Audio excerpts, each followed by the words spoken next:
Bueno, de nuevo, muy buenas tardes para todas las personas que nos acompañan hoy en nuestra charla, conferencia, parte de las diferentes actividades académicas que se organizan desde el Centro de Ciencias del Deporte del Ministerio del Deporte. Hoy tenemos un conversatorio, una charla muy importante, relevante desde la psicología del deporte. Eh, Se trata de la fortaleza mental, una aproximación desde las neurociencias a cargo del magíster Humberto Cerrato, que nos va a hablar, como bien lo menciona su charla, una aproximación que tanto a todos los profesionales de la rama de la psicología, también a los demás profesionales de las ciencias aplicadas al deporte, es una actividad, es un tema demasiado relevante hoy por hoy. Por eso que hemos querido invitar diferentes actores del Sistema Nacional del Deporte que hacen parte más allá del Centro de Ciencias de Deporte, ya que consideramos que es un tema bastante relevante para aquellas personas que se conectan por primera vez a este tipo de actividades académicas. Desde el año pasado, el Centro de Ciencias del Deporte del Ministerio viene desarrollando actividades formativas como parte de la estrategia de la transferencia del conocimiento, apropiación y transferencia del conocimiento. Para este año hemos querido ampliar nuestros horizontes y cada vez generar mayor impacto a todo el Sistema Nacional del Deporte. Es por eso que estamos invitando a diferentes profesionales para que puedan asistir a estas capacitaciones y sacar este espacio. El espacio destinado para el CC académico es los días jueves, 3 de la tarde, para que aquellas personas se puedan programar y puedan asistir a cada una de ellas en temáticas de de las diferentes áreas que integran las ciencias aplicadas. Entonces están todos cordialmente invitados de aquí en adelante para que puedan asistir a las charlas que así lo estimen. Entonces, pues no siendo más y ya robándome 2 minuticos del tiempo de Humberto, quiero pues invitarlo para que darle la bienvenida, agradecerle por haber aceptado la invitación de nosotros a dar esta charla formativa demasiado relevante, como mencionaba anteriormente, y que a todos nos llena de conocimiento. Doctor Humberto Cerrato, bienvenido y el auditorio es suyo. Bueno, muchas gracias, Juan Manuel. Buenas tardes a todos los profesionales de las ciencias aplicadas al deporte del país. Bueno, recibí la invitación del doctor Juan Manuel Correa para acompañarlos en este nuevo horario a través de una visión de la psicología del deporte, buscando un avance a través de las neurociencias. Revisando pues yo ya llevo ya cerca de año y medio pasaditos en el Ministerio del Deporte y estaba revisando ya la experiencia que he tenido con presentaciones académicas. ¿Y por qué lo hago? Porque lo que vamos a ver, de pronto ya muchos de ustedes lo han escuchado a través del intercambio que tuvimos con Ecuador, con la República de Ecuador, o el intercambio que tuvimos con la República de Chile. También tenemos en la página de Facebook de la Federación Colombiana de Levantamiento de Pesas un seminario que hicimos todos los profesionales hablando sobre este tema también en lo que a mí corresponde. El año pasado, en diciembre, hicimos un foro sobre neurociencias con invitados internacionales.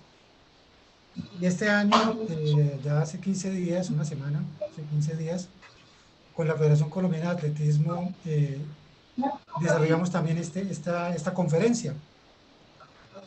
Y gracias a esa presentación, pues el doctor Juan Manuel Correa vio que podría ser posible iniciar ya con una conferencia desarrollada para compartirla a un ambiente y a una población diferente.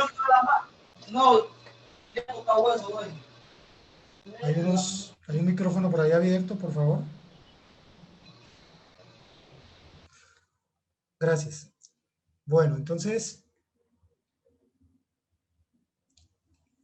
el título Fortaleza Mental, una aproximación a las neurociencias. Quiero pues aclarar ante todo que soy psicólogo del deporte, ¿ya? Psicólogo egresado de la Universidad Católica de Colombia, con un énfasis teórico desde la psicología del deporte a nivel de cognitivo conductual y ya también con el desarrollo de lo que se ha venido trabajando con algunas aproximaciones hacia el área sistémica. Entonces, digo que es una aproximación porque no soy un experto en neurociencias, pero lo que estamos trabajando en el Ministerio del Deporte, en el CCD con mis colegas, los psicólogos del deporte del Ministerio, pues estamos buscando hacer una proyección, no solamente de dejar el ambiente o el conocimiento de la psicología del deporte a nivel del constructo hipotético de algo que de pronto se supone que debe ser así, sino que estamos yendo hacia una validación del mismo conocimiento. Sabemos que dentro del deporte hay que darle mayor objetividad a todo lo que nosotros trabajamos y aplicamos con los deportistas, y eso también tiene que ver pues, con un manejo ético que hagamos con ellos y con nuestro conocimiento en función de unos objetivos importantes. Primero es formar a la persona y luego aportarles, sin querer nosotros volvernos trascendentales, en la consecución de sus objetivos y de sus resultados. Entonces, voy a las primeras 3 o 4 diapositivas. Voy a hacer el honor al maestro Tomás Trujillo, que nos acompañó en esos foros que hicimos sobre neurociencias, y él decía algo muy claro y muy cierto, y es que nosotros los psicólogos del deporte tenemos que ser capaces de conocer cómo es que funciona nuestro cerebro, por lo menos tener alguna idea, un acercamiento, para después tratar de buscar un mejor desarrollo de las técnicas y de las estrategias y destrezas que estemos enseñando a los deportistas. Y precisamente nosotros debemos conocer ese funcionamiento del cerebro, ¿sí? Y debemos guiarlo e inducirlo hacia esa obtención de esos objetivos que se está planteando el deportista. Y también decía el maestro Tomás Trujillo algo muy cierto, ¿no? Nuestro cerebro es un órgano que está en constante funcionamiento, incluso dormidos, el cerebro sigue funcionando, ¿sí? Y depende de unas conexiones eléctricas que permiten un manejo de energía en un tiempo determinado. Generalmente, pues lo que nosotros aprendimos desde la universidad y los que han revisado también textos sobre neuroanatomía o sobre neuropsicología, es que lo básico está en que el cerebro está dividido por unas estructuras, por unos lóbulos, ¿sí? Y es lo que nosotros aprendimos y lo mantenemos todavía dentro de nuestro conocimiento y lo aplicamos. Sin embargo, pues también hay unos conocimientos más profundos, ya cuando se hace un conocimiento específico del cerebro y todas sus zonas y todas sus estructuras. Y, por supuesto, cuando empezamos a mirar que hay unas estructuras del cerebro que están muy relacionadas con el comportamiento psicológico, con el funcionamiento mental. Y acá yo aclaro una cosa porque de pronto también hay versiones y hay tendencias filosóficas, no voy en crítica de nadie, sino simplemente es también hay dejar en claro que desde mi punto de vista, para quien les habla, por la formación que tengo, cuando yo hablo de mente, de la palabra mente mental, me refiero a un comportamiento del cerebro, ¿sí? Y una manifestación de todos los procesos psicológicos que de ahí se presentan. Alguna vez escuché a otro psicólogo de otro país que él decía que la parte mental no tenía nada que ver con el cerebro y que eso se lo dejaba ver a las neurociencias. Y es una posición muy rescatable, ¿sí? Porque eso es una visión filosófica y epistemológica de cada profesional. Nosotros, en el Ministerio del Deporte, estamos en función de que en el cerebro hay una manifestación mental del comportamiento de los deportistas y de las personas.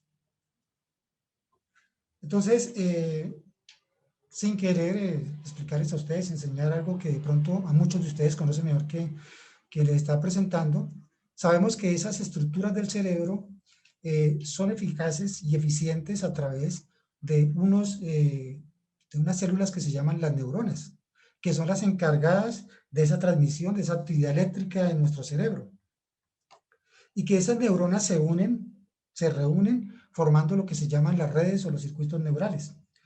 Antes, como les mostraba, se explicaba el cerebro era de acuerdo a las estructuras cerebrales, pero en la medida de lo posible, en la medida en que se ha venido conociendo en detalle todo el funcionamiento del cerebro, pues se ha encontrado que a veces el hemisferio izquierdo o el hemisferio derecho no explican totalmente el comportamiento y los procesos psicológicos de las personas, sino que esto depende también de la formación de redes neurales.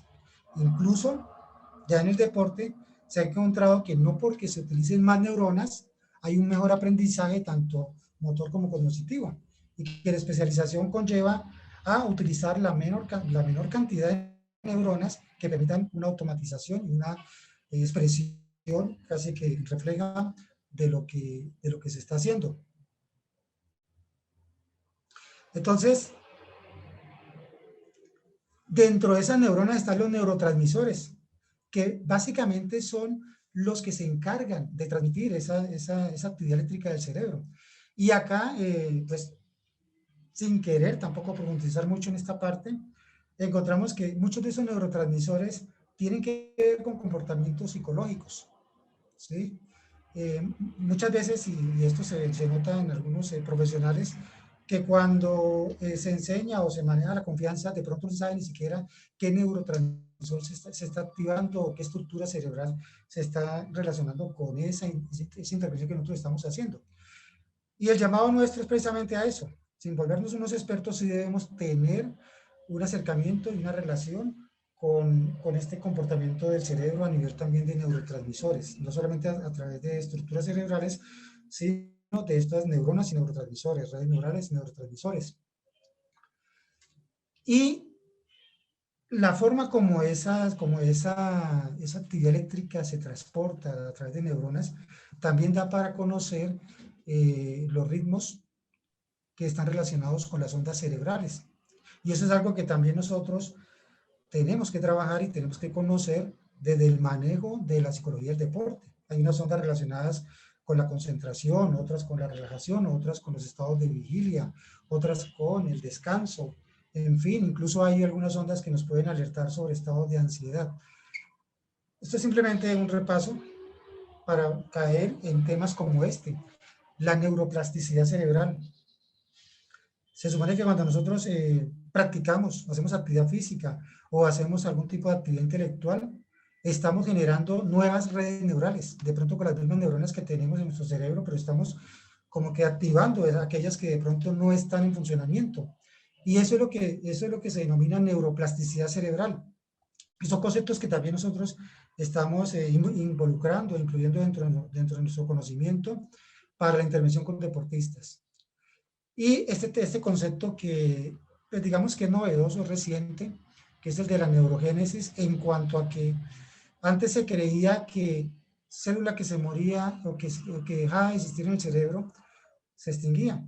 Y posiblemente puede ser cierto, pero nuestro cerebro tiene la capacidad de generar nuevas neuronas. Y a su vez, no solamente esto sucede con las personas jóvenes, sino también con las personas adultas. Y por eso es muy importante en la práctica del deporte y el ejercicio o la actividad intelectual o cognitiva. Y un concepto también, algo reciente, que son las neuronas espejo, que tienen que ver con esa forma como nosotros podemos generar alguna empatía o podemos tratar de responder de forma empática a lo que vemos. Incluso la imitación es algo que se puede explicar a través de las neuronas espejo, el moldeamiento o modelamiento, y lo mismo sucedería con procesos como, por ejemplo, la imaginación, que tienen mucha explicación en este tema, que ya se está siendo investigado y que en el deporte tiene que ver mucho, incluso con un tema que se llama la psicología de la mente, ¿sí? Que digamos en deportes como deportes de combate, deportes grupales, donde se tiene que conocer y leer el comportamiento del otro, de pronto a través de las neuronas espejo se le permiten a los deportistas anticiparse rápidamente a lo que el otro va a realizar. Entonces, en este campo también se está avanzando bastante. Y llegamos con todo lo que les acabo de mostrar, este pequeño repaso, al tema de la fortaleza mental. Y este señor, Jean Ler, es la persona que desde 1982, incluso más antes, empezó a acuñar este término. y lo empezó a trabajar con deportistas de altísimo rendimiento en el tenis de campo.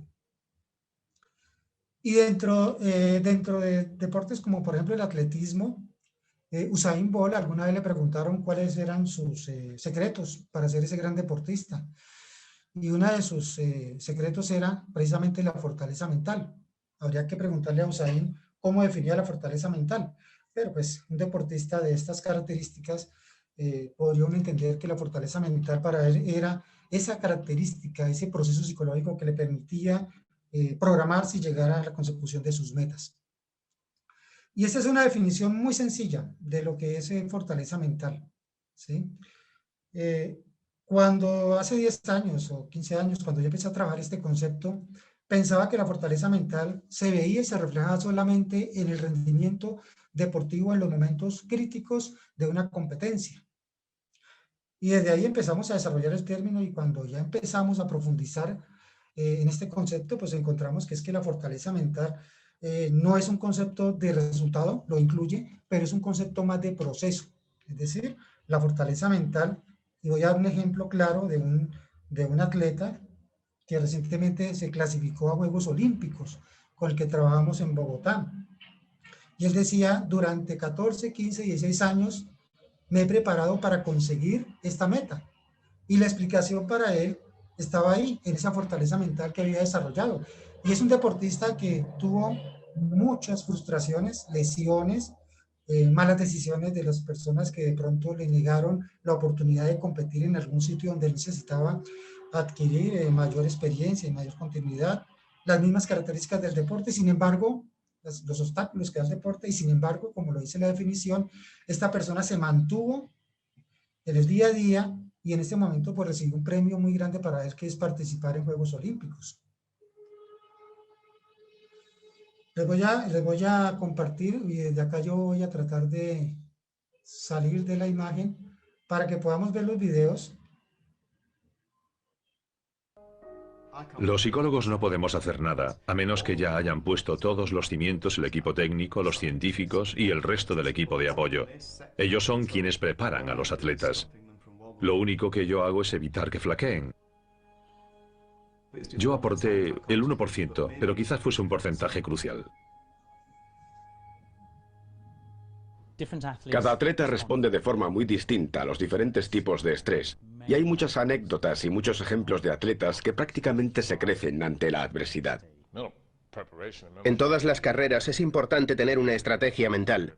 No importa si es de 100 o de 10.000 metros. No puedes limitarte a estar preparado físicamente para competir y hacerlo.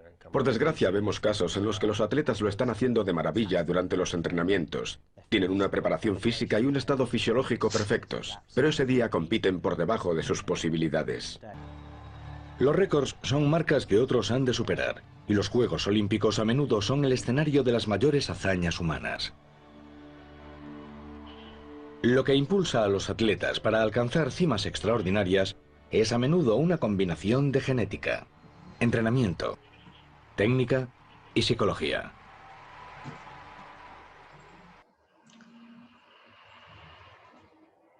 La persona que estaba ahí, que comentaba sobre ese 1%, fue el psicólogo que en su momento llevó a los deportistas ingleses de la Gran Bretaña a obtener medallas olímpicas a través de un trabajo muy específico en el tema de la neuropsicología o en el tema de las neurociencias. Muchas veces los profesionales y los entrenadores y los mismos deportistas hablan de porcentajes y hablan de digamos, al final terminan hablando de un porcentaje muy alto en el tema de la fortaleza mental para la competencia. Yo aprendí de un colega muy sabio que decía, no hay porcentajes, todos los porcentajes son iguales, uno no podría saber exactamente qué porcentaje le corresponde a cada intervención de cada área y de cada profesión. Sin embargo, lo que sí estoy de acuerdo con la persona que les estaba mostrando es que posiblemente en competencia ese 1% es el que establece la diferencia. Yo mismamente pienso, como este profesional, que yo trabajo también para eso, para aportar ese 1%, pero ese 1% en el alto rendimiento, en el momento más alto del rendimiento del deportista y que puede establecer la fortaleza mental y establecer la diferencia para la obtención de un resultado deportivo. Y hablando de la fortaleza mental, pues estas son las características involucradas con este concepto. Son muchas. Acá no pude agregar todas, hay muchas más, pero esto nos da para entender lo grande y lo amplio que es este concepto de fortaleza mental. La fortaleza mental empezó cuando se incluyó dentro de una dimensión o una escala de pruebas psicológicas. Y los mismos deportistas y los mismos entrenadores y los mismos psicólogos del deporte del momento, estamos hablando de la década del 70 y del 80, cuando les preguntaban qué era más importante para ellos o cuáles eran las cualidades más importantes para alcanzar el éxito deportivo, algunos de ellos decían como uno de esos conceptos más que la fortaleza mental era muy importante. Sin embargo, en el transcurso del tiempo, la fortaleza mental se ha vuelto este rompecabezas. Es la unión de todo lo que les mostré ahorita como características. Es un concepto muy amplio. Y acá pues también ustedes, yo sé, lo han visto y lo han vivido en este momento, la tendencia en Colombia, hay muchos profesionales que trabajan fortaleza mental desde la transmisión de un concepto nada más. Y eso es muy válido. Acá no vamos a criticar a nadie, eso es válido porque es una interpretación. La personal es que la fortaleza mental es un proceso superior que está conformado por diferentes características psicológicas y que eso conlleva a que se controlen todos los aspectos relevantes para que el deportista pueda llegar en buena forma a una competencia o se pueda mantener dentro de su deporte día a día hasta que considere el deportista que ya no debe seguir más en este ámbito del deporte. Y precisamente la aproximación nos da para mostrar que ya se ha venido trabajando el concepto de fortaleza mental a través de la neuropsicología. Este artículo nos muestra cómo a través de la aplicación de instrumentos de psicología que se relacionan con estructuras cerebrales, se ha encontrado una relación entre la fortaleza mental y nuestro comportamiento neurológico. Pero lo más importante de esta investigación fue que esos autores descubrieron que los deportistas con alta fortaleza mental evaluados, ellos evaluaron esta fortaleza mental con un instrumento casi que unidimensional de 7 o casi 8 preguntas, y encontraron que los deportistas que tenían alta fortaleza mental en esa evaluación se caracterizaban por la alta sensibilidad al castigo, ¿sí? Y la baja sensibilidad a la recompensa. ¿Esto qué quiere decir? Que estos deportistas siempre estaban previendo las situaciones adversas de su deporte y de la competencia. Y se adelantaban y solucionaban eso con anticipación. Y había otros deportistas que no puntuaron alto en fortaleza mental, que tenían una baja sensibilidad a la recompensa. Y dentro de eso, pues se encontró que a nivel de esas pruebas psicológicas, esta área, la área central, el área del sistema límbico y algunas áreas de la parte prefrontal, estaban muy relacionadas con la fortaleza mental. O sea que eso no es algo que esté muy lejos de seguir trabajándose y conociendo. Este es el aporte personal después de más de 10 años de investigación en fortaleza mental y que me ha llevado a proponer un modelo de fortaleza mental en el deporte. Y este modelo nosotros, los psicólogos del deporte, del Ministerio del Deporte, lo hemos adoptado para la preparación de nuestros deportistas a Tokio y también queremos fortalecerlo para París. Este modelo muestra dos dimensiones. Una dimensión son las características personales y otra dimensión son los factores contextuales. Básicamente nosotros los psicólogos del deporte generalmente nos dedicamos a trabajar lo interno del deportista, que son las dimensiones o las características personales. Pero muchas veces nos olvidamos que hay un ambiente sistémico, externo, que también influye sobre el rendimiento de un deportista. Entonces, ahí es donde empezamos a ver que ese ambiente social y deportivo y esa experticia del deportista que desarrolla después de los 5, 10, 15 años, también aporta a la fortaleza mental. Y nosotros vemos dentro de las características algunos cajones que incluyen algunas dimensiones o algunas componentes importantes y relevantes dentro de la fortaleza mental. Por ejemplo, la actitud ante la adversidad. Y acá hay dos conceptos que se utilizan mucho, que son la resiliencia y la personalidad resistente. En este momento todo el mundo es fanático de la resiliencia, pero lo básico y lo central dentro de la resiliencia es la personalidad resistente. Y para mí es más importante estudiar la personalidad resistente que la misma resiliencia. Y están las habilidades psicológicas. Y las habilidades psicológicas están compuestas por conceptos que se manejan en todo el nivel. Lo conocen los entrenadores, la gente de los medios de comunicación, los directivos, todo el mundo maneja lo que es la confianza, la atención, la imaginación, la activación o el manejo de las emociones como tal. Es lo básico de habilidades psicológicas y es lo inherente a las personas, a nosotros. Acá está subrayado, encerrado, resaltado el tema de las destrezas psicológicas, que es un concepto que muy poco los psicólogos del deporte aprendemos a diferenciar y lo combinamos con habilidades psicológicas o con actitudes ante la adversidad o con estrategias de afrontamiento y no diferenciamos. Entonces las destrezas psicológicas son el centro, son la base, son la piedra angular de un buen entrenamiento psicológico. Luego vienen dentro de estas características personales las estrategias de afrontamiento, que son ya, hablemos de esas, son de esas destrezas adquiridas, desarrolladas y perfeccionadas y puestas en práctica automáticamente en la competencia, en los momentos de presión, en los momentos ya cuando el deportista debe decidir y debe afrontar el estrés de la competencia, ya sea a nivel, en cualquier nivel del ciclo olímpico. Bueno, este es el modelo, lo estamos trabajando, lo estamos desarrollando. A nivel de destrezas psicológicas, por ejemplo, nosotros en el Ministerio del Deporte, los psicólogos que están compartiendo el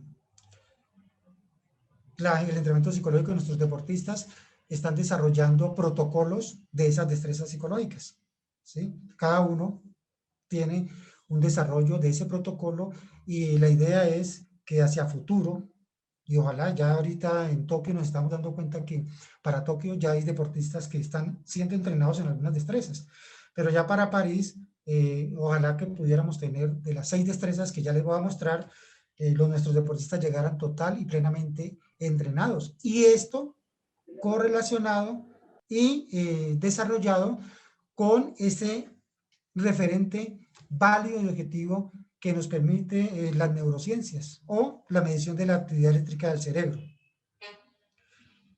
Y así como nosotros sabemos y conocemos la definición de una destreza motriz, de igual manera nosotros tenemos el desarrollo del concepto de la destreza psicológica. Y prácticamente es eso, es un entrenamiento diario, es un entrenamiento persistente, es un entrenamiento donde el deportista aprende de manera ordenada a desarrollar cualquier destreza que se le enseña para convertirla después en una estrategia de afrontamiento. Ya la época en la que el psicólogo le abrazaba al deportista, le colocaba la mano en el hombro, le decía al oído, tú vas a ser el mejor o eres el mejor, esa época ya tiene que pasar de moda, y la época en que un psicólogo se demora hasta 1 hora y hora y media hablando con un deportista para posiblemente convencerlo de que es mejor, pues ya también tiene que pasar a un segundo plano, porque lo más importante ahora es el entrenamiento mental. Por supuesto, no sobra que se escuche al deportista, no sobra que a veces el psicólogo también busque esa palabra clave, que toque esa tecla que activa el deportista de un momento a otro. Pero yo soy más amigo de hacer este trabajo, ¿sí? Un trabajo que nos lleve al día a día con un entrenamiento donde el deportista logre interiorizar sus destrezas y que después las convierta en estrategias de afrontamiento. Y veamos dentro de esas destrezas lo que es el planteamiento de metas. Y este otro deportista, ya leyenda del atletismo, que está hablando sobre la importancia del planteamiento de las metas.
Y es que nosotros, los psicólogos del deporte, por ejemplo, estamos encontrando en este momento que nuestros deportistas tienen muy claro para dónde van, hacia dónde quieren llegar, pero donde no tienen claridad es cómo lo van a hacer, cuáles son las estrategias que van a utilizar, cuáles son los planes que van a desarrollar. ¿Sí? Muchas veces el deportista, y nos ha pasado, y lo compartimos nosotros internamente, generalmente dicen, yo quiero ser campeón olímpico, pero para ser campeón olímpico se necesita, más allá que decirlo, desarrollar un plan de objetivos, ¿sí? Para conseguir esa meta. Y ese plan de objetivos nos incluye a todos nosotros, todos los profesionales de las ciencias aplicadas al deporte, ¿sí? Siempre, y acá está la riqueza de las valoraciones multidisciplinarias cuando se saben utilizar para que el deportista no solamente reciba esa retroalimentación, sino que se proyecte y se planifique en conseguir y mejorar esas deficiencias o seguir fortaleciendo lo que ya tienen bien. Y acá es donde todos nosotros, todos los profesionales aportamos a esa fortaleza mental. Y personalmente me gusta mucho trabajar con los colegas para enfatizar en mejorar en los aspectos que a veces no dependen estrictamente del manejo psicológico, pero sí tienen que ver hacia futuro con el tema de la fortaleza mental. Y si, como si fuera poco, porque a veces de pronto que lo diga un psicólogo, que lo diga un entrenador, o que lo diga cualquiera de nosotros no es suficiente, pues escuchemos lo que dice esta otra leyenda viviente del deporte mundial sobre las metas.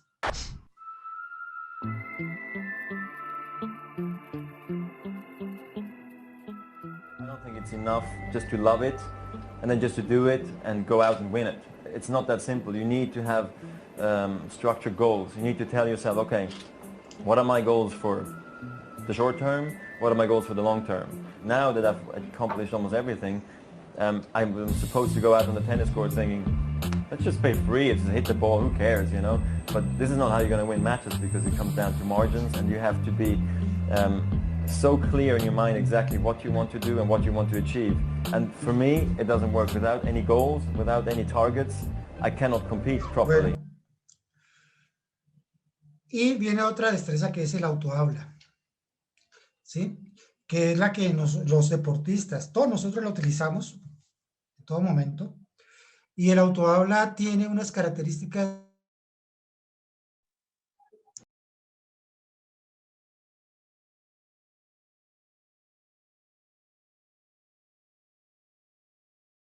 generar estados emocionales que les permita competir de mejor manera. Acá me dice la conexión inestable, bueno, listo ya. Y eso nos permite generar un desarrollo de una destreza que a su vez facilita no solamente incrementar la confianza, sino también otras habilidades psicológicas. ¿Sí? Y como lo decía, las personas que hablan consigo mismas también tienen que ver con esa expresión de emociones, de sentimientos, esas personas que les permite a través del autohabla centrarse en la tarea. Es muy importante enseñarles esta destreza a los deportistas, y también hemos encontrado que hay deportistas que son expertos, muy buenos en el manejo del autohabla, como hay otros que tienen limitaciones, y deportistas de élite, deportistas de alto rendimiento en el deporte. Cuando estas personas hablan consigo mismas, pues a veces se dicen cosas que uno ni entiende, ni puede descifrar.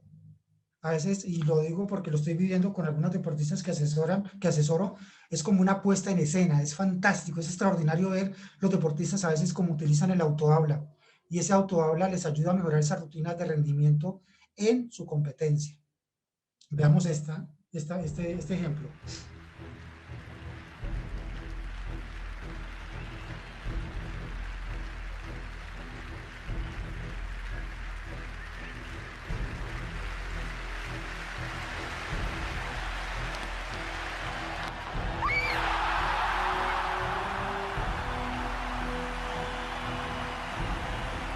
Enseñarles a los deportistas a utilizar las palabras adecuadas, a utilizar esos discursos, ya sean breves, ya sean murmurados, ya sean repetidos dentro de su cabeza o expresados en voz alta, es muy importante porque ahí se están activando algunas estructuras cerebrales, como por ejemplo la amígdala, que ayuda a que el deportista se active y a que domine ese temor que pueda tener dentro de la competencia. Lo centra, lo vuelve más expresivo y le ayuda a mejorar su rendimiento. Esta referencia se la recomiendo porque ya hay una explicación de cómo algunos golfistas utilizando el autoaula mejoraron a nivel de instrucción o a nivel de motivación su desempeño, pero lo más importante es que midieron ya sea su frecuencia cardíaca o su actividad eléctrica del cerebro, donde encontraron conexiones entre el área prefrontal y el área parietal del cerebro, relacionadas con el autohabla cuando se desarrollaban algunos movimientos dentro de esos golfistas. Este es un tema pues muy interesante y ya les dejé la respuesta a la pregunta. ¿Con cuál mano se sostiene la antorcha en la Estatua de la Libertad? ¿Sí? Por supuesto, para que ustedes puedan dar esa respuesta, pues tendrían que hacer la evocación de la imagen de la Estatua de la Libertad. ¿Sí? Y luego vendría la otra pregunta. ¿Cuáles son los colores y el orden de los anillos olímpicos? Y cada uno tiene que hacer una recreación de esa imagen. ¿Sí?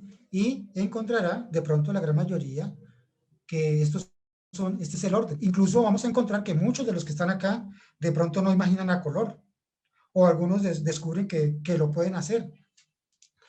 Y por último,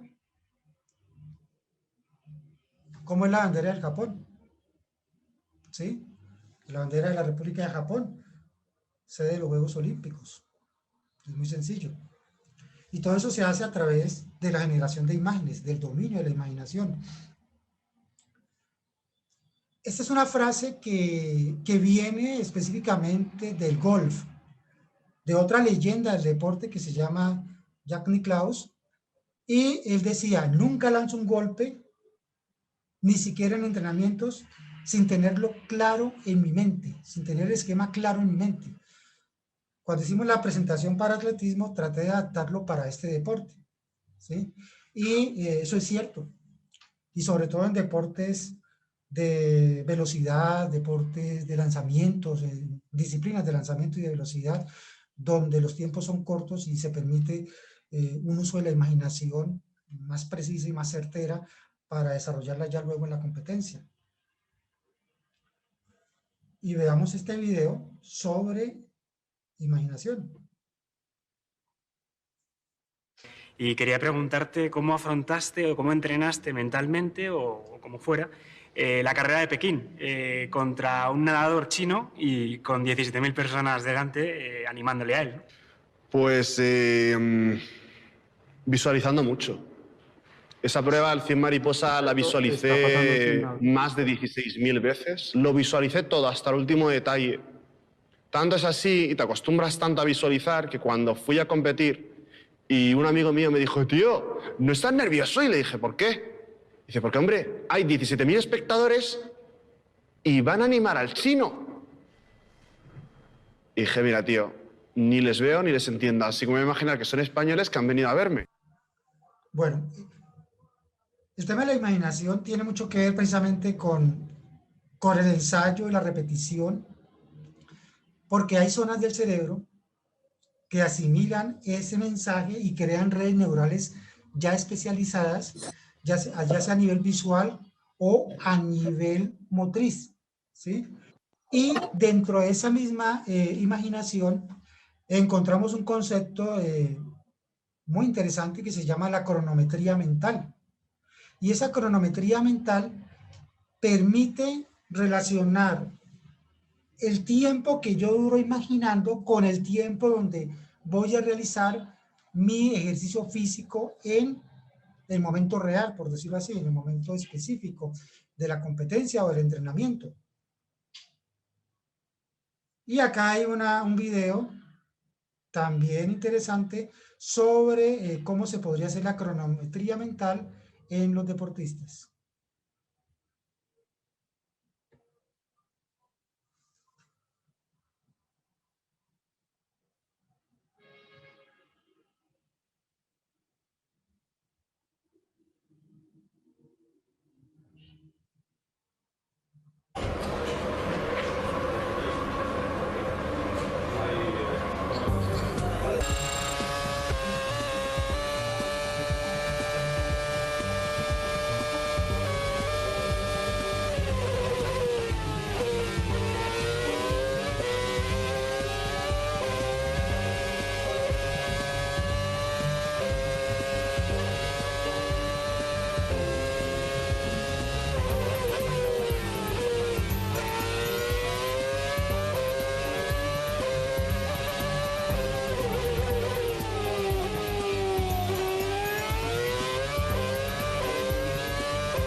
crees que se lleva la pasta?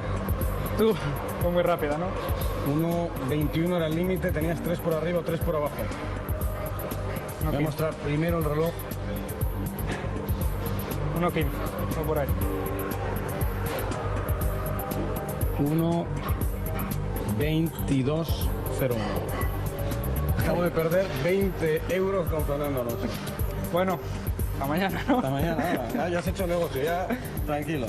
Muchas gracias.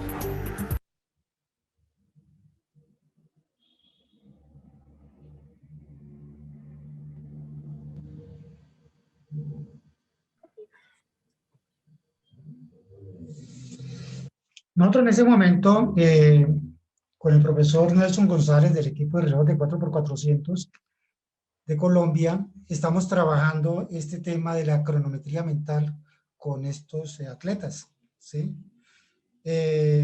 Recientemente cuando estuvieron acá pudimos hacer algunas evaluaciones.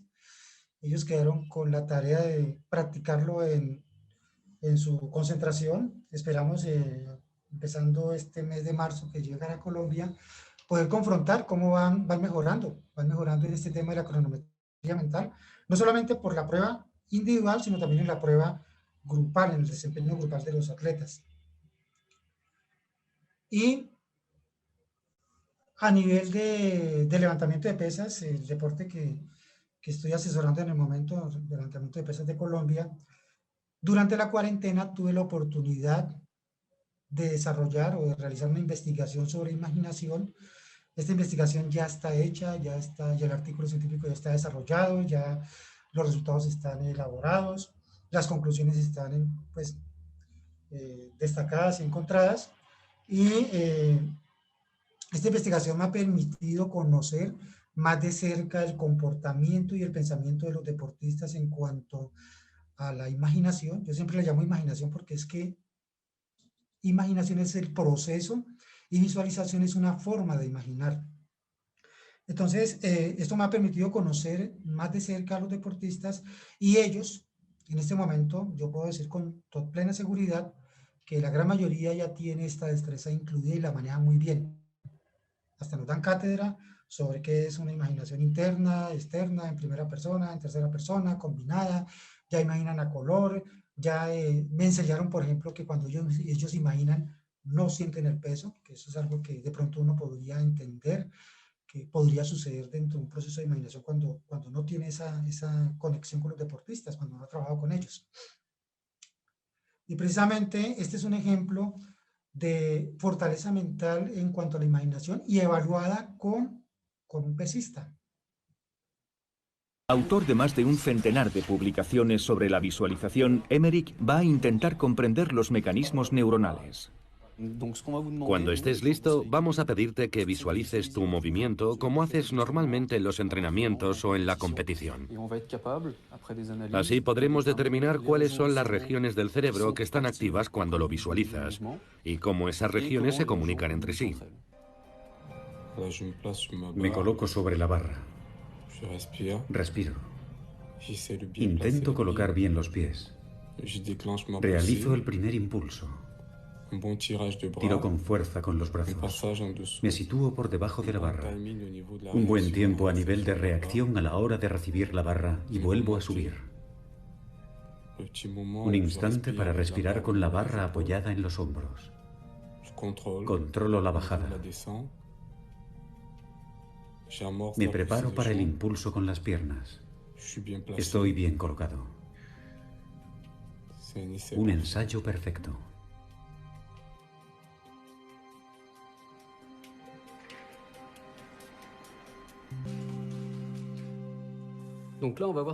Aquí vemos lo que pasa cuando Benselá imagina su movimiento.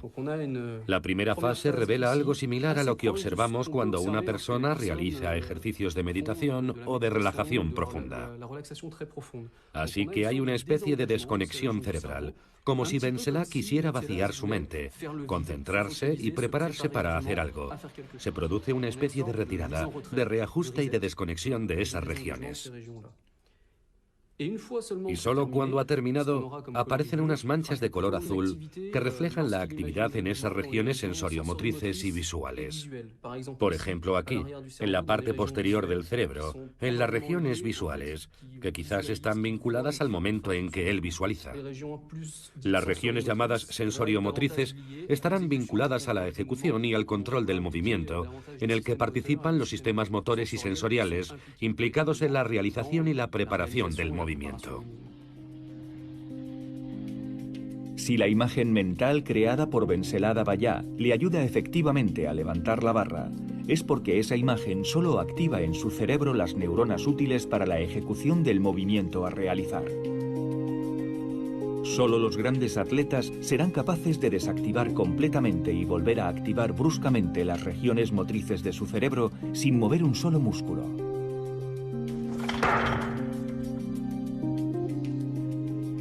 Bueno, y esto lo estamos trabajando nosotros acá en Colombia con nuestros deportistas. De la investigación que les comento, encontré, por ejemplo, que nuestros levantadores de pesas, cuando imaginan, una vez sienten que la barra pasa casi que los tobillos, de ahí en adelante pierden el sentido de la barra y simplemente la perciben ya cuando la tienen arriba, cuando ya han levantado exitosamente el peso o el movimiento que tienen que hacer. Entonces, eso también me ha enseñado a que hay un proceso automático grabado en una estructura del cerebro que se llama el cerebelo, ¿sí? Que permite que ese deportista fluya dentro de la competencia, dentro de su desempeño en manejos de presión, en momentos de presión. Y también ustedes se pudieron observar cuando el deportista entra en una especie de meditación. Generalmente cuando uno trabaja imaginación, lo primero que tiene que pedirle al deportista es que respire profundamente, que relaje, que centre su mente, yo estoy hablando del cerebro, y casi que ingrese a lo que es mente en blanco, aunque no sucede totalmente, y luego ya el deportista empieza a activar esas zonas cerebrales de las que estamos hablando. Una zona cerebral está relacionada con el proceso de visualización y la otra, donde se habla de la activación motora, es lo que en psicología del deporte se llama práctica mental, ¿sí? Que tiene que ver también con la imaginación de movimientos. Luego vienen las emociones, que esta es otra destreza que tiene que ver con el dominio de las emociones y la importancia del sistema límbico en esa generación de emociones y sobre todo de la participación de la amígdala, que tiene que ver con que la persona a través de sus expresiones, de todo lo que vimos ahorita en el autohabla, logre activar la amígdala para que el deportista adquiera cierta agresividad que le permita generar un buen rendimiento, una activación apropiada dentro de la competencia, ¿sí? Muchas personas que de pronto les gusta estar muy calladas en la competencia pierden esa facilidad de activarse adecuadamente en la competencia y pues de pronto pierden esa ventaja que podría dar una activación mental de este tipo. Les voy a compartir otro video que habla precisamente de las emociones. Pero más allá de la práctica y de tener el cuerpo adecuado, el cerebro juega otro papel vital en los deportes. Creemos que la modulación emocional es el botón del volumen del cerebro. La amígdala del sistema límbico es la que controla nuestras reacciones emocionales. Es la que nos prepara mentalmente para competir. Es la que preparaba mentalmente al hombre antiguo para la caza. Se puede controlar externamente haciendo ruido o aplaudiendo. ¿Por qué? Porque los sistemas sensoriales están en el primer piso del cerebro. Y yo les puedo compartir una cosa. Cuando he acompañado a los deportistas de levantamiento de pesas en sus competencias internacionales, algo que observé y que diferencia a nuestros atletas de los otros países es que los nuestros tienen rutinas muy establecidas y tienen rutinas de autohabla que les activan la amígdala, ¿sí? Y otros deportistas de otros países salen a la plataforma y es muy poco lo que se dicen y muy poco lo que hacen para activar esas emociones. Y ahí nosotros estamos tomando una ventaja muy importante. Pero dentro del tema es, digamos que en psicología o las personas que a veces intentan hacer psicología creen que todo funciona a través del pensamiento positivo. Por supuesto es muy importante, pero el pensamiento positivo también en exceso puede hacer daño, ¿ya? Y precisamente este modelo de Hahnemann, de la búsqueda del estado ideal o de la zona ideal, encontró que las personas se activan de diferentes maneras y que tienen zonas específicas manejadas a través de, se habla de la ansiedad, pero para mí es más la activación, y que de acuerdo a esas zonas, la ansiedad también puede ayudar con el manejo de emociones negativas, ¿sí? Que aportan a ese rendimiento de los deportistas. No todas las emociones negativas podrían ser malas, y ahí hay muchos errores. Por ejemplo, en este momento estoy trabajando con un atleta para que se logre controlar en competencia, pero ella me decía ayer precisamente, me decía, pero si yo voy muy tranquila, no me voy a sentir muy bien, porque cuando llegue a la competencia siento que me hace falta algo. Entonces estamos acordando que hay que buscar esas emociones que la activen, ya sean positivas o negativas. Y para eso, digamos que desde mi punto de vista he venido desarrollando estos perfiles emocionales de los deportistas, en donde encontramos las emociones negativas que no aportan, las positivas que no aportan, pero hay unas negativas y positivas que sí aportan al deportista. Entonces hay que aprender a identificar esas emociones y que el deportista también aprenda a pasar de una emoción negativa a una positiva que aporten y rápidamente desarrollen esta destreza en una estrategia de afrontamiento.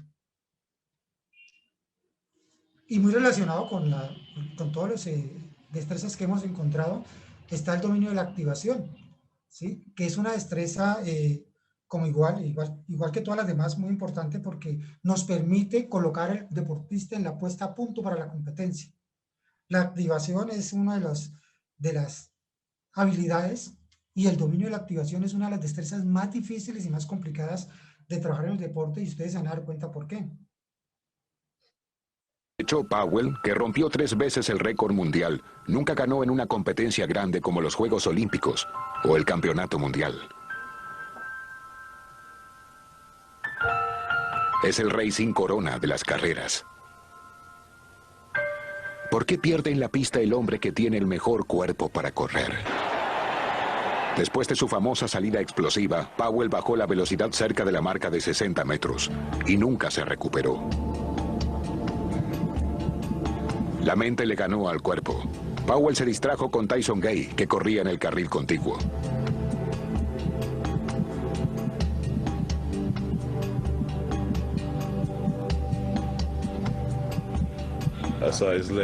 Primero le miré las piernas y pensé que yo correría más rápido. Pero luego cuando vi a Tyson pensé, ¿qué está sucediendo?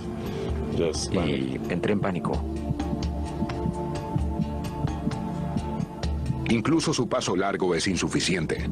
Su paso más largo en esta carrera fue de 2 metros con 40 centímetros, más de 10% menor a lo normal, y más corto que el de Gay.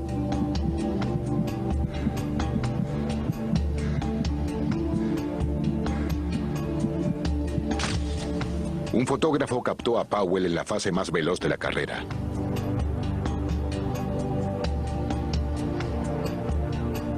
Todo su cuerpo está tenso, descentrado, con los puños apretados.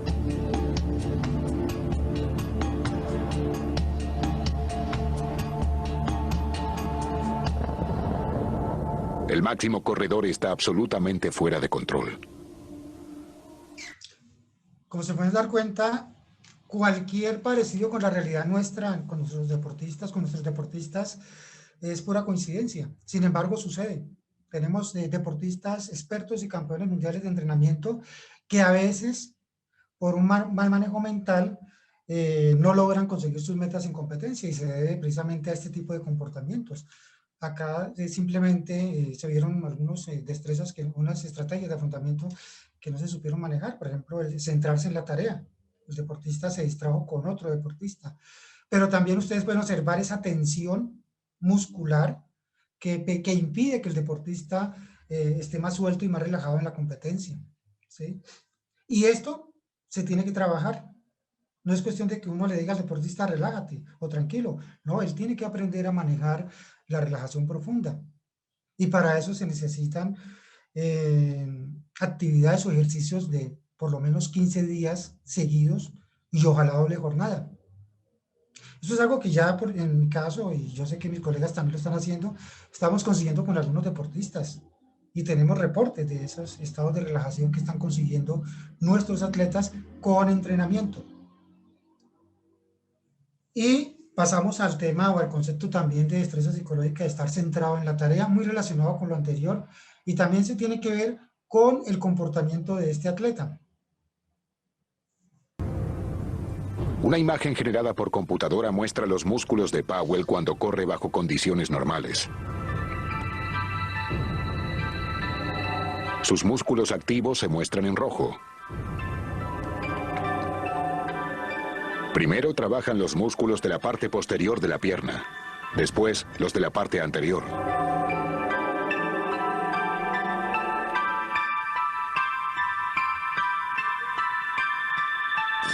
Los músculos de la parte anterior y posterior de su pierna se mueven con ritmo alternadamente.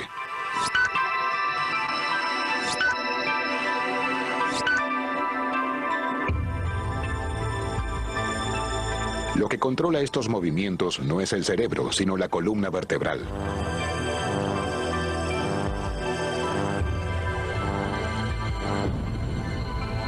Cuando un corredor está bajo presión, el cerebro envía mensajes de alerta que confunden las señales que envía la columna vertebral.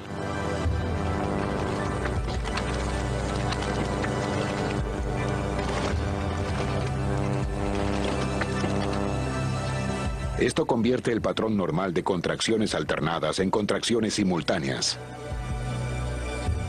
Este fenómeno se conoce como coactivación muscular. El corredor está paralizado. En ese momento mi mente estaba bloqueada y no podía correr correctamente. Solo intentaba alejarme del resto de los corredores. No estaba pensando en hacer lo correcto. Solamente pensaba en correr rápido. Y eso estuvo mal. Es como cuando les colocan anteojeras a los caballos en las carreras. Es para apuntar la visión hacia adelante, para que no se distraigan con lo que sucede al costado o en otro lado. Uno intenta darles instrucciones simples, en lo posible que se concentren en una sola cosa por vez, para que al menos puedan hacer una cosa bien. Eso fue lo que le sucedió a Powell en Osaka.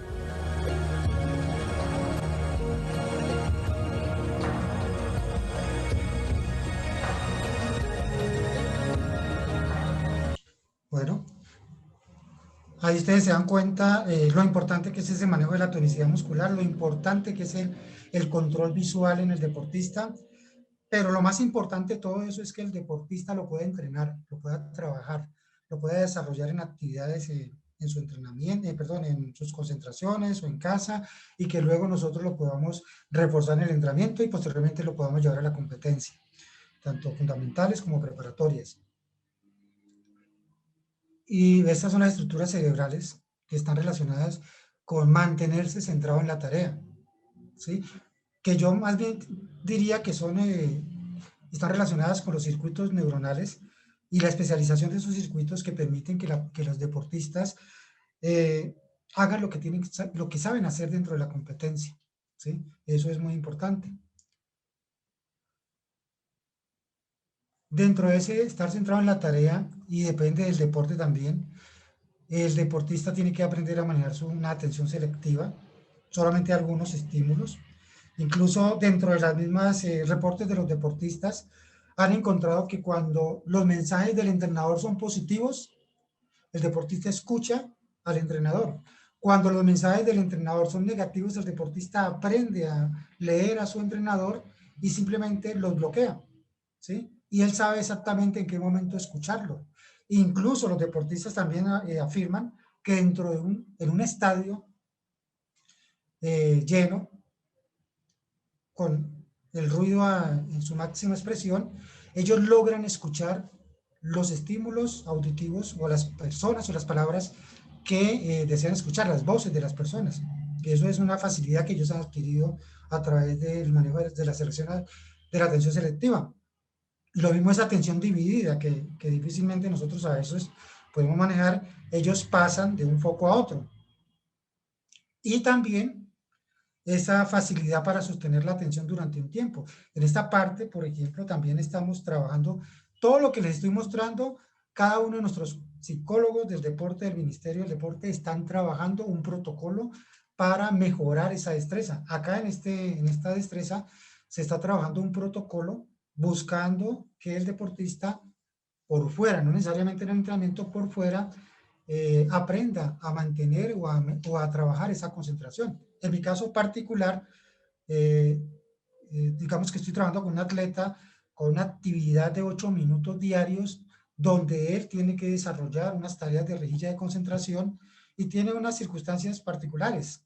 Vive con su señora esposa, con su niña. Hay una cantidad de interferencia ambiental muy alta y le he dicho, por favor, empiece a trabajar su concentración con esa interferencia y empiece a desarrollar su facilidad para centrarse en la tarea.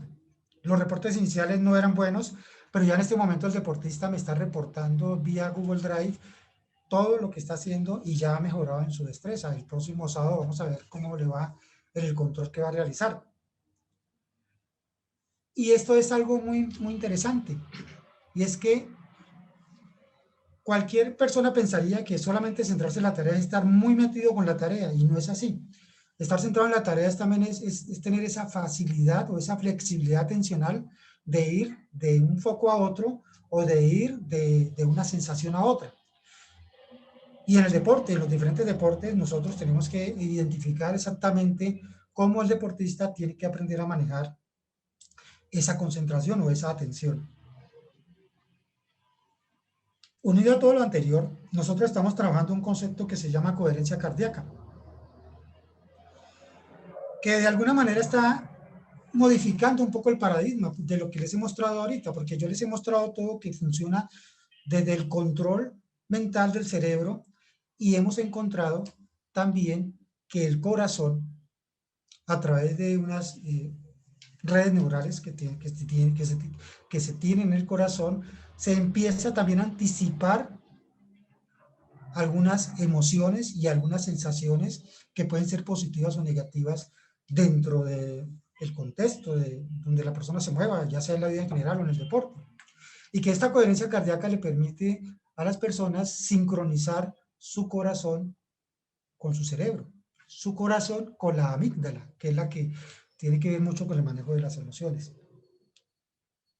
¿Sí? Y a través de esta coherencia cardíaca, los deportistas también, en este caso que estamos trabajando con atletas, aprenden a identificar cuáles son los sentimientos y las emociones que más le aportan a mejorar esa coherencia cardíaca, esa sincronización entre su corazón y su cerebro. Y esa coherencia cardíaca está muy relacionada con la manera como se presenta el ritmo cardíaco. Como ustedes lo pueden ver acá, este sería un ritmo cardíaco de una persona que tiene frustración, y esta es una emoción positiva, de aprecio, de armonía, de amor, y se ve como las ondas son homogéneas, sinusoidales, y eso permite que el corazón lata de una manera regular y la sangre llegue mejor distribuida por el organismo, incluso al cerebro, que es un órgano que consume bastante oxígeno.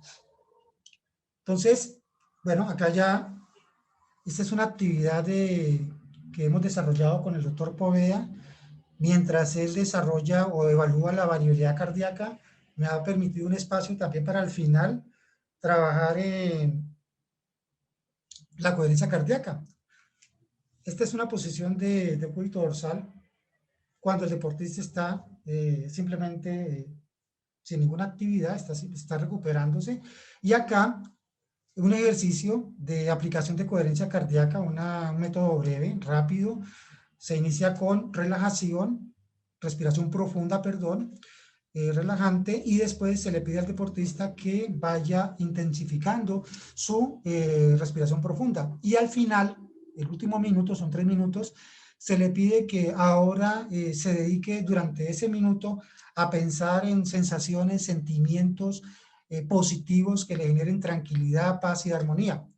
Entonces, acá, por ejemplo, se ve el trabajo de la respiración profunda y en este momento se ve el último minuto donde el deportista logra una mayor coherencia, más tranquila, más sinusoidal en cuanto a la evocación de esas sensaciones, emociones y sentimientos.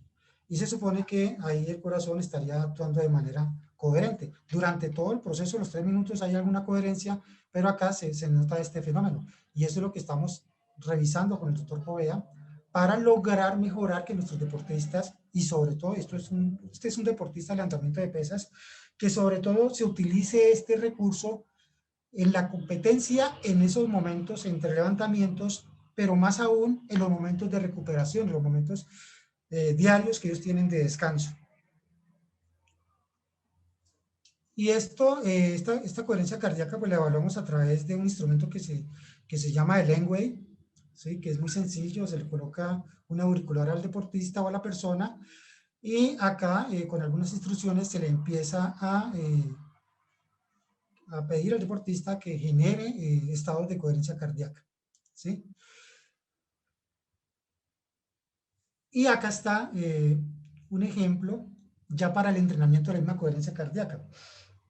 Inicialmente, pues cuando nosotros conocemos este concepto nos genera mucha dificultad diferenciarlo de la relajación o diferenciarlo de otros procesos porque en sí parecieran algo similares. Sin embargo, cuando usted le pide a un deportista que respire profundamente, y ya lo han hecho algunos artículos científicos, se le pide al deportista que primero haga una respiración breve, corta, y que luego, que pueda sostener, que sostenga, y luego suelte lentamente el aire y se demore un poco más. Esa sería una de las instrucciones que se da para respiración profunda, pero acá en coherencia cardíaca, ustedes van a dar cuenta que al deportista se le solicita que siga la onda. Y la onda es, así lo hago yo, tomar aire lentamente cuando va subiendo, ahí lo retiene y lo empieza a soltar lentamente. Y ahí cuando llegue ese momento vuelve y suelta, se relaja o se tranquiliza hasta nuevamente volver a repetir el ciclo. Acá esos ciclos serían parejos, ¿sí? Uniformes, diferentes a los que se trabajan en la respiración profunda. Entonces, de acuerdo a este proceso, de acuerdo a esta instrucción, los deportistas mejoran y muestran una mejor coherencia cardíaca. Y eso lo tenemos ya referenciado con las evaluaciones que hemos realizado con estos deportistas. Y estos conceptos, todo lo que hemos visto de destrezas psicológicas, para mí tienen una gran trascendencia cuando escuchamos acá este video y vemos este video, porque es precisamente lo que queremos hacer, lo que quiero hacer con los deportes o los deportistas que estoy asesorando. Cuando ustedes veían ese video del pesista, donde inicialmente ingresa a un estado casi de meditación y luego ingresa a lo que es su respiración y su relajación y su imaginación, pues bien, para mí, y lo personalizo, es muy importante que los deportistas en competencia aprendan a manejar los tiempos de no juego o de no competencia, porque ahí es donde se va a ver todo el trabajo de la psicología del deporte. Ya lo otro, ya lo que hacen en competencia es más automático, es más, se relaciona más con el trabajo que ellos hacen diariamente y tiene que ver con una conjunción de todo lo que trabajamos en las ciencias aplicadas, liderado precisamente por el entrenador y por el mismo deportista. Entonces, por favor, les invito a escuchar este audio, este video. Que no es ese, sino es este. Para que puedas vivir una vida de alto rendimiento, tienes que entender estos dos principios. Demasiada actividad sin recuperación lleva al agotamiento. Demasiada recuperación sin actividad lleva al atrofio.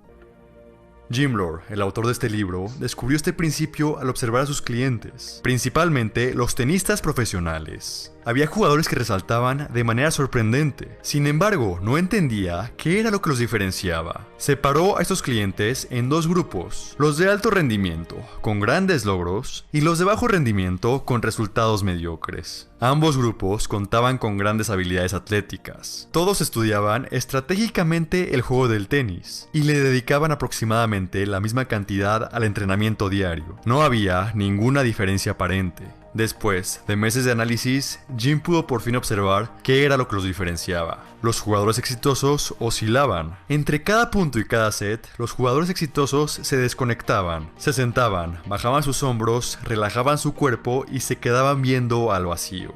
Después de esto, Jim estudió los ritmos cardíacos de estos jugadores y se dio cuenta de esto. De manera consciente o inconsciente, los jugadores de alto rendimiento habían integrado momentos de reposo absoluto, en donde su energía se renovaba y podían ingresar a cada punto con mayor potencia. Esto claramente les daba una ventaja, sobre todo al final de un partido. En conclusión, es en este punto en donde reside la fundamental ventaja del grupo de alto rendimiento. Saber cuándo estar plenamente comprometidos y cuándo estar plenamente en recuperación. Y esta es una de nuestras claves, ¿no? A veces desde la fisiología o neurofisiología o algunos profesionales que tienen mucha relación con estas profesiones se muestran escépticos cuando uno les habla sobre la importancia de bajar, de disminuir la frecuencia cardíaca, porque piensan que solamente es un proceso fisiológico, pero es que en ese momento y en esa circunstancia no solamente está el proceso fisiológico, sino también están los procesos psicológicos, cognitivos, relacionados con el funcionamiento de la mente en el cerebro, ¿sí? Y lo que estábamos viendo anteriormente es eso. El deportista aprende a vaciarse. Cuando inicialmente en el video que les mostré de Steven Peters de Inglaterra, cuando él decía ese 1%, precisamente ese 1%, yo lo puedo explicar acá, en esta parte, cuando mi deportista de altísimo rendimiento, comparado con el otro altísimo rendimiento que tiene buen resultado, nos muestra que tiene un organismo educado para que en un minuto, o en menos de un minuto, o en 2 minutos, logre vaciar, como lo dice acá el autor y como lo dijeron anteriormente, vaciarse, relajarse y disminuir la frecuencia cardíaca al máximo. Y hay ejemplos de deportistas que ya lo hacen en 1 minuto, 40, 50 pulsaciones por minuto. Y hay deportistas que antes de iniciar el siguiente movimiento logran sincronizar su organismo a las pulsaciones que necesitan. Y esto lo estamos trabajando. Este es un ejemplo reciente. Esto ya es algo que estamos colocando, agregando, subiendo a nuestra plataforma de Fusion Sport, y es como los deportistas empiezan a mostrar un comportamiento de recuperación después de obtener unas altas cargas de entrenamiento reflejadas en unas pulsaciones altas, y poco a poco empiezan a bajar, ¿sí? Este deportista, por ejemplo, a los 2 minutos, y según la referencia que me da el doctor Povea, cuando disminuyen de 110 pulsaciones por minuto, ya se empieza a ver algún efecto del sistema parasimpático. Y para mí el sistema parasimpático está muy relacionado con el uso también de destrezas y estrategias psicológicas. Y acá vemos, por ejemplo, una medición que se hizo con este mismo deportista en entrenamiento, ¿sí? Y esa medición, lo amarillo, no alcanza a estar muy claro ahí los datos, pero el amarillo es lo que levanta el deportista, ¿sí? Esta barra azulita es toda la recuperación que tuvo el deportista para levantar ese peso, ¿sí? Y luego cuando el deportista terminó en 140 pulsaciones y bajó a 130, y eso lo hizo en un tiempo aproximado de 1 minuto. Pero miren más o menos cómo el deportista poco a poco, en la medida en que va subiendo su nivel de levantamiento, de peso, el deportista va adquiriendo también una recuperación, ¿sí? Esto se ve en entrenamiento. Y estas mediciones que les presento acá son ya en un control, en un chequeo que se hizo recientemente. Quiero anticiparles que todo lo que les estoy mostrando acá es con el permiso del deportista. Incluso él me dijo, si quiere utilice mi nombre, pero pues no considero prudente referenciar al deportista, dejar que se conozca qué deportista es. Sin embargo, acá se nota, por ejemplo, que en competencia todavía tenemos que trabajar una recuperación que nos lleve a lo que él hace en entrenamiento, igual, el deportista me dice, las circunstancias de la competencia son diferentes, estamos de acuerdo, pero para eso trabajamos nosotros también. Y para eso tenemos que empezar a desarrollar lo que se llama la simulación de competencias para que el deportista empiece a manejar estas circunstancias. ¿Qué les puedo decir de este deportista? Llevábamos, de lo que lo conozco, año y medio, acompañándolo en torneos y en eventos, donde de 6 levantamientos estaba haciendo 2 o a lo sumo 3. En este momento ustedes ya ven la expresión de 3 levantamientos en arranque y 3 levantamientos en envión con buenas marcas, ¿sí?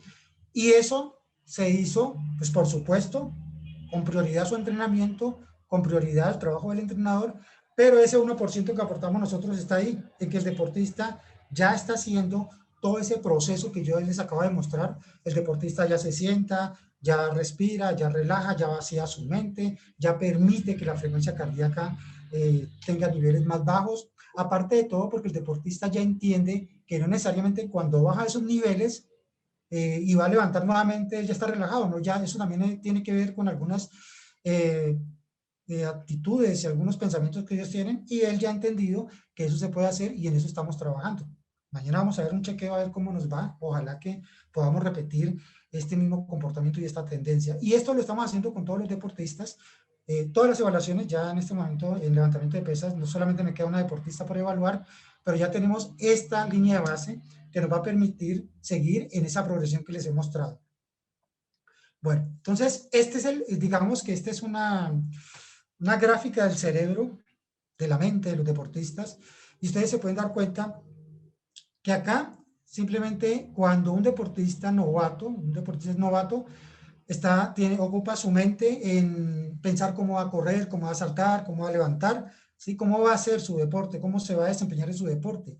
Y en la medida en que se va especializando, en que va avanzando, se va volviendo más experto, ya su mente se ocupa menos en pensar cómo lo va a hacer, hasta llegar un momento en que el deportista le dedica muy poco de sus neuronas, de su cerebro, a pensar cómo lo va a hacer, porque ya todo está totalmente interiorizado o automatizado.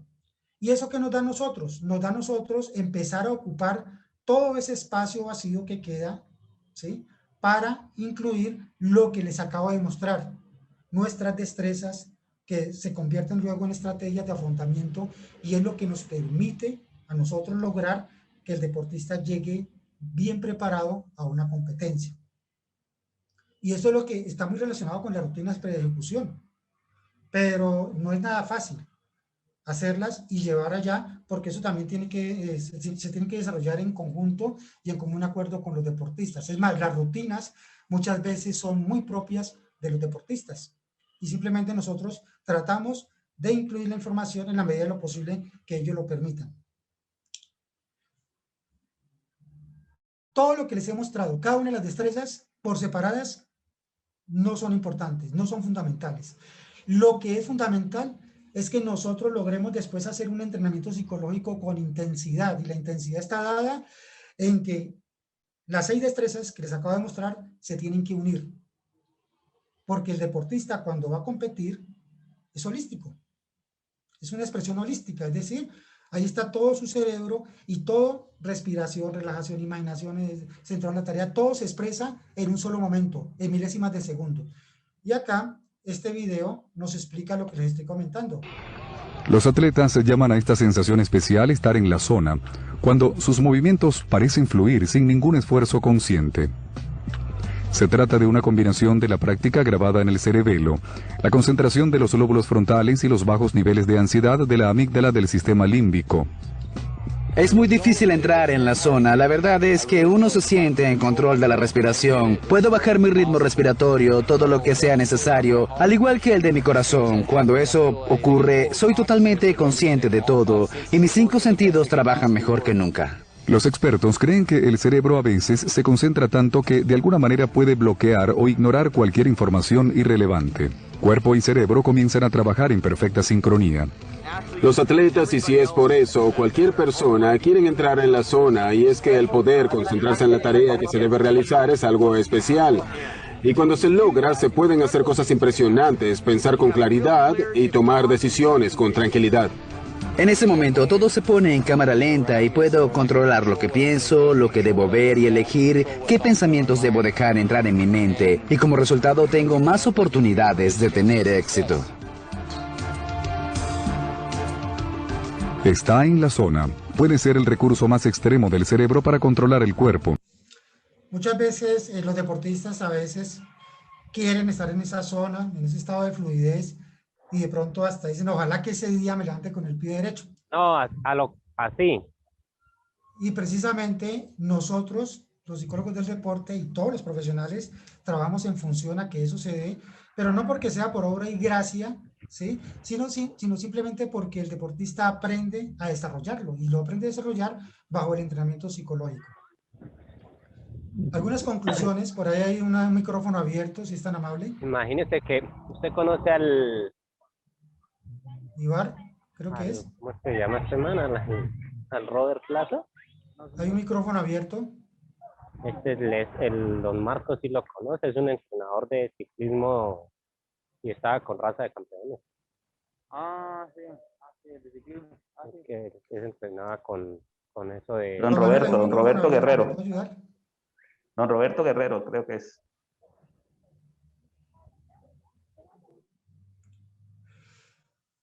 Bueno, acá cerramos con las conclusiones, ¿sí?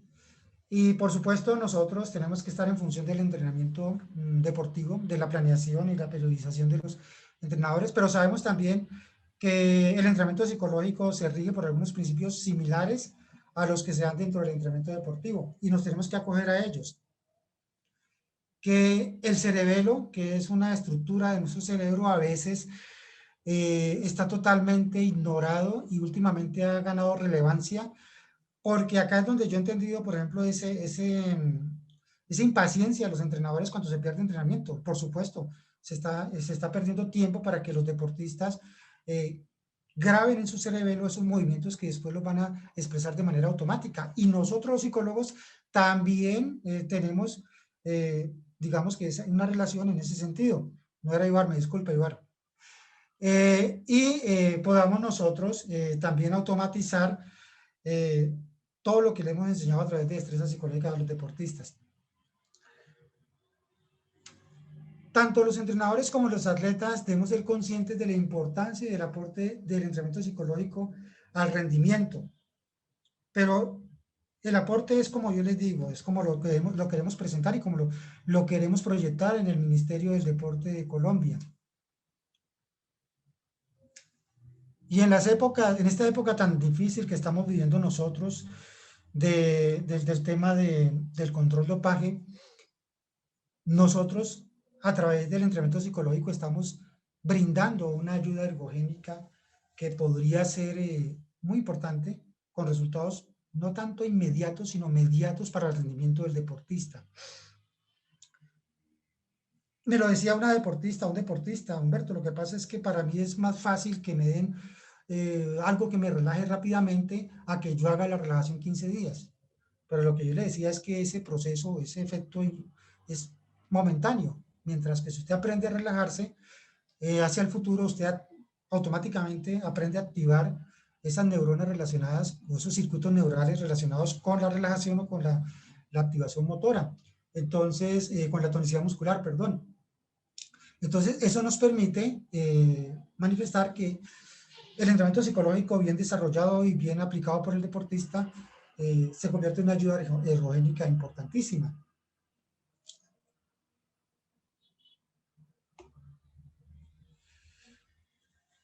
Y lo que les he venido diciendo, los estados ideales de rendimiento, como el que les acabo de mostrar, se construyen día a día, como si fueran, o como son las destrezas psicológicas.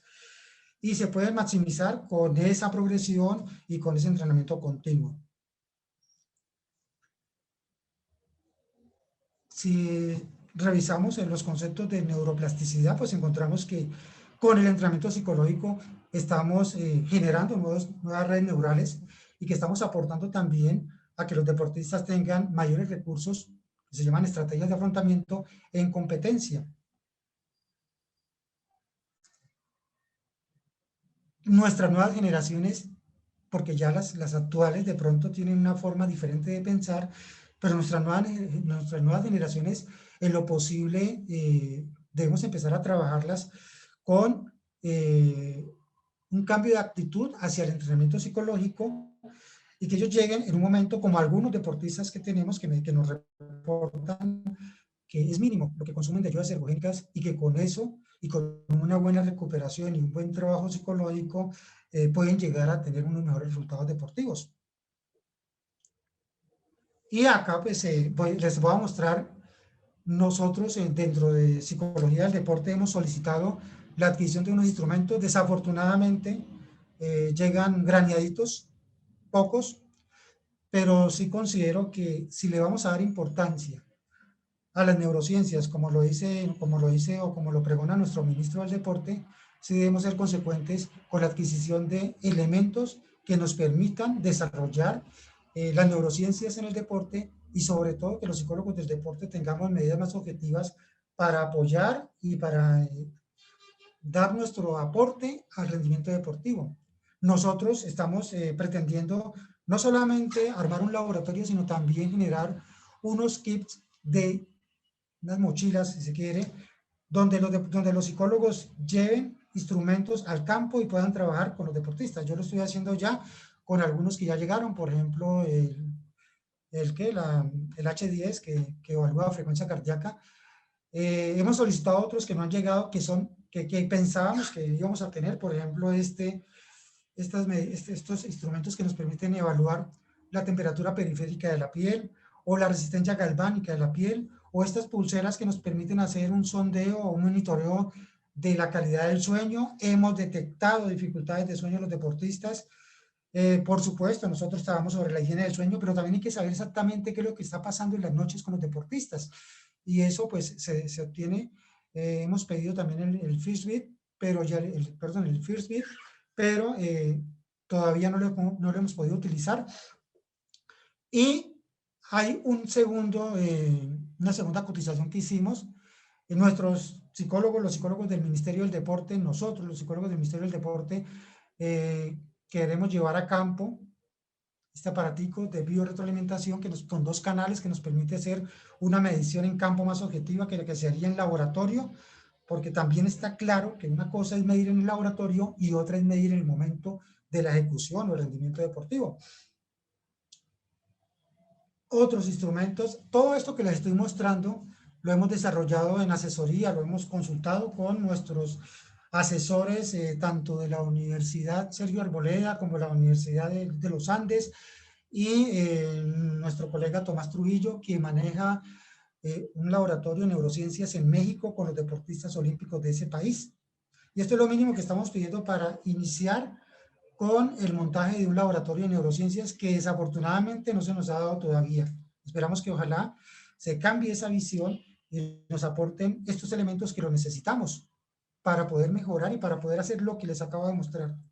Tenemos las bases desde la psicología, pero tenemos que trabajarlas también con estos medios. Muy importante, por ejemplo, si hablamos de respiración, tenemos que evaluar muy bien esa mecánica de la respiración, ¿sí? Tenemos que mirar cómo podemos mejorar la irrigación de oxígeno en el cerebro y tenemos que mirar cómo funcionan esas ondas cerebrales en nuestros deportistas. Pero difícilmente a través de constructos hipotéticos, como lo hemos venido haciendo, podemos tener ese avance y esa progresión dentro de la psicología del deporte. Este es el Polar que estamos utilizando, con el que hicimos la medición que ya les mostré del deportista de levantamiento de pesas. Esta es una nueva versión de Lengua para evaluar coherencia cardíaca. Rogamos a Dios que algún día nos lleguen estos aparatos. Y también rogamos a Dios que nos contratemos el profesional experto en neurociencias. Y esto es un llamado también para todos los laboratorios de neurociencias del país. Hay un laboratorio de neurociencias en Bogotá que no tiene un experto en neurociencias para impulsar este tipo de conocimiento. Hay uno en Cali que tampoco, hasta el momento, donde yo sé, no lo tiene. Y tenemos el laboratorio del Ministerio del Deporte donde no tenemos ese profesional. Posiblemente dirán, pero ¿para qué contratarlo si en este momento no tenemos el laboratorio todavía montado? Porque estamos en reestructuración física y logística, pero sin embargo, podría ser el momento ideal porque necesitamos desarrollar los protocolos. ¿sí? Para empezar a trabajar. Ya para Tokio nos va a quedar un poquito difícil, pero para París sí ya debemos empezar a hacer este tipo de trabajo. Y el profesional está ahí, tenemos una hoja de vida ya aprobada, una profesional, doctora en neurociencias, graduada en Brasil, experta en el laboratorio de neurociencias en la Sergio Arboleda, y necesitamos ese tipo de apoyo para poder poner y llevar a la realidad todo lo que les acabo de mostrar. Por supuesto, lo que les hablaba al inicio de esta presentación, nos debemos enlazar también con el entrenamiento deportivo, cosa que estamos haciendo, y tenemos que aportarle a los entrenadores nuestro conocimiento para que ellos también planeen, no de manera intuitiva, volúmenes e intensidades del entrenamiento psicológico. Bueno, considero que esto es todo lo que hasta el momento podríamos aportarles. De pronto, más adelante, y esto pues dentro de lo que hemos pasado de capacitación, vendrán otros psicólogos que hablen del entrenamiento psicológico. Queremos invitar al experto en neurociencias también de México para que nos explique cómo funciona su laboratorio, y en algún momento también queremos ahondar y profundizar sobre el tema de coherencia cardíaca. Por lo pronto esto es todo y les agradezco su atención.